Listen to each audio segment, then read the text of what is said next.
Guys welcome to Techvilla YouTube channel. इस video में आज आप जानने वाले हैं निफ्टी का वीकली एनालिसिस। जी हाँ दोस्तों, निफ्टी का वीकली एनालिसिस बताने के लिए, क्योंकि मैं इस चीज का एक्सपर्ट नहीं हूं, लेकिन हम आपके बीच में ला रहे हैं हमारे एक्सपर्ट शशिकांत यादव जी को, जो सर्टिफाइड रिसर्च एनालिस्ट हैं और एसबी ऑफ एंजल ब्रोकिंग है। और जो भी ये वीडियो में दोस्तों बताने वाले हैं, इसको आप पूरा शुरू से आखिरी तक देखिए, तभी आप इसको पूरा ध्यान से जो है देख पाएंगे और समझ पाएंगे। दोस्तों इनका जो है टेलीग्राम चैनल भी है, जिसको आप ज्वाइन कर सकते हैं और इनके द्वारा जो है एक्सपर्ट राय ले सकते हैं। तो आइए दोस्तों देखते हैं इस वीडियो को शुरू से आखिरी तक।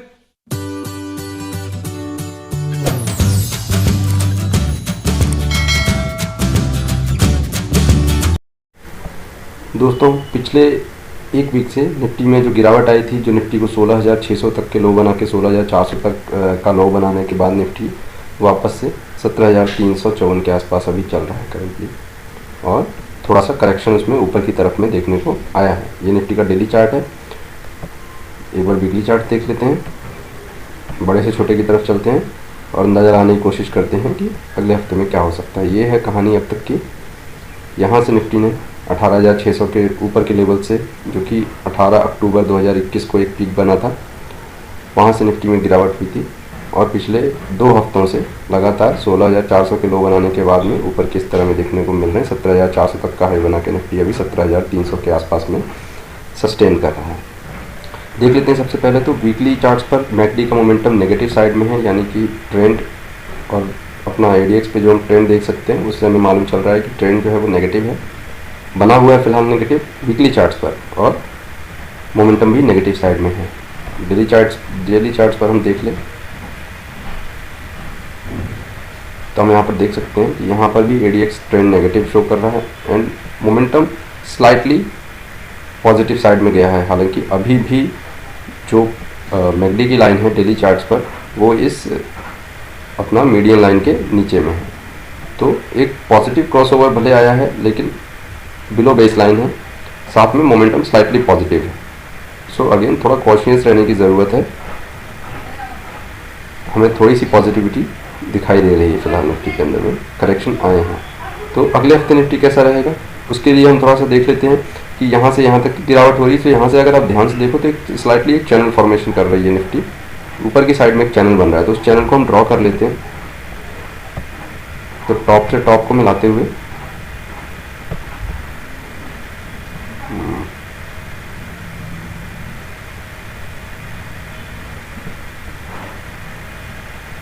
और बॉटम से बॉटम को मिलाते हुए, तो यहाँ पर हम देख पा रहे हैं कि ये जो छोटा सा चैनल बना है, जो 18 अक्टूबर के बाद से अब तक की मूवमेंट्स हुई हैं उसके बेसिस पे, तो हम देखें कि हर बार निफ्टी अपने टॉप से बॉटम, बॉटम से टॉप, फिर बॉटम, फिर बॉटम से टॉप, फिर बॉटम, एक कंटिन्यूस पैटर्न भी बना लेते हैं। बॉटम और अगेन ये टॉप की साइड जा रहा है, तो यहाँ से हम एक बॉटम यहाँ पर मिलते हैं। ठीक है, अगर वीकली चार्ट को हम देखें तो अब इसको हम थोड़ा जूम इन कर लेते हैं, यानी डेली चार्ट्स पर चलते हैं, तो हमें बेटर पिक्चर समझ में आएगा क्या होने वाला है। ये इन दैट वे आप देख पा रहे हो, टॉप से बॉटम, बॉटम से टॉप, फिर बॉटम, फिर टॉप, फिर बॉटम, फिर टॉप। सो देखिए, चैनल का मतलब यही होता है, चैनल फॉर्मेशन करने का मतलब ही यह है कि सीक्वेंस जो है इसी तरीका बनना चाहिए।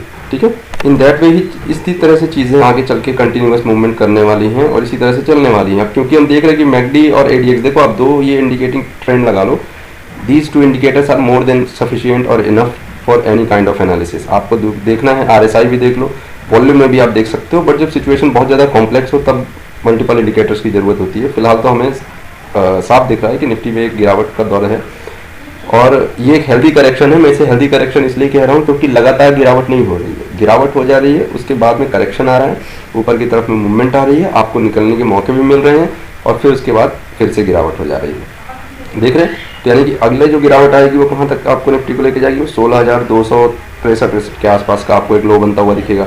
फिर वहाँ से निफ्टी अगेन एक बार कवर करेगी, अगर इसी पैटर्न को किया तो 17,000 तक वापस से जा सकती है। फिर उसके बाद एक नया लो बनाएगी। अब जरूरी नहीं कि लगातार चीज़ें इसी सीक्वेंस में हो जैसे मैं बोल रहा हूँ, लेकिन मोस्ट ऑफ टाइम थोड़ा बहुत 19-20 कभी ज़्यादा लो होगा, कभी यहाँ पर हाई ज़्यादा हो जाएगा। अभी ऐसा जरूरी नहीं कि एग्जैक्टली यहीं से निफ्टी गिर जाए, थोड़ा सा ऊपर निकल सकता है, फिर गिरने का चांस बनेगा। तो यानी कि इस वक्त आपका निफ्टी में जो स्ट्रैटेजी होना चाहिए वो सेल ऑन राइज का होना चाहिए। जब आपको ऊपर के लेवल में ये चैनल के टॉप के आसपास जब आपको मिले तब आपको क्या करना चाहिए, सेल करना चाहिए। और यहाँ से एक और इंटरेस्टिंग चीज़ आप देख रहे हो, अगर आपने गौर किया है तो आपको वो चीज़ भी इंटरेस्टिंग नहीं दिखाई देगी कि जो भी इस चैनल का जो प्रीवियस हाई बना हुआ था। अब मैं एक हॉरिजॉन्टल लाइन को ड्रॉ कर लेता हूँ तो इससे आपको चीज़ क्लियर हो जाएगी। जैसे यहाँ पर एक टॉप बना था, ठीक, फिर यहाँ पर एक टॉप बना था,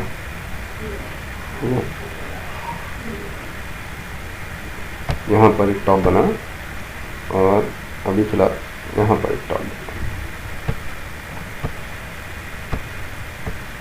ठीक है। तो आप देखो कि अगर आपने इसको यहाँ शॉर्ट किया तो आपका स्टॉप लॉस ये हाई होना चाहिए था। अगर आपने निफ्टी को यहाँ पर शॉर्ट किया तो आपका स्टॉप लॉस ये हाई होना चाहिए था।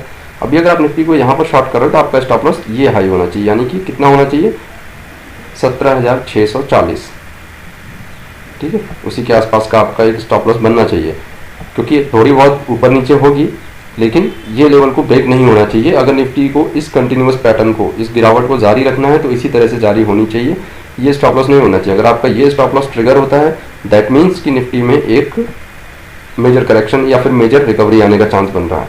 क्योंकि करेक्शन क्या है, देखो जब तेजी का दौर है तो उसमें करेक्शन मंदी में होता है, जब मंदी का दौर है तो करेक्शन तेजी में होता है। तो प्लीज़ नोमेनक्लेचर में आप, नामकरण में आप फंसना नहीं और इन चीज़ों को समझना। तो सेल ऑन राइज का स्ट्रेटजी हमारा होना चाहिए जो यहाँ से दिख रहा है। ऑप्शन चेन को एक बार ऑब्जर्व कर लेते हैं, पीसीआर रेशियो देख लेते हैं, पुट कॉल रेशियो कितना है, 71 लाख का वॉल्यूम है पुट में और 77 लाख का वॉल्यूम है कॉल में, यानी तकरीबन 1 के आसपास है। यहाँ से हमें कोई मेजर हिंट नहीं मिल रही है। हम ओपन इंटरेस्ट देख लेते हैं सबसे पहले, कॉल साइड पे कहाँ ओपन इंटरेस्ट क्रिएट हो रहा है, मेजर ओपन इंटरेस्ट, सबसे ज़्यादा मेजर ओपन इंटरेस्ट कहाँ पर क्रिएटेड है वो देख लेते हैं हम। तो हमें 80,000 दिख रहा है यहाँ पर, वो कौन सा स्तर है, वो दिख रहा है हमें 18,000 का स्तर, वो काफ़ी दूर है। और 48,000 का स्तर देख लेते हैं हम, वो 17,700, 40,000, 53,000, तो यानी हमें 80,000, यानी एक लेवल हमें 18,000 ऊपर में काफ़ी दिखता है और यहाँ नीचे में हमको 53,000 कॉन्ट्रैक्ट्स जो हैं वो दिखते हैं 17,500 के आसपास। 17,500 हमें एक ठीक ठाक था रेजिस्टेंस का लेवल दिखता है।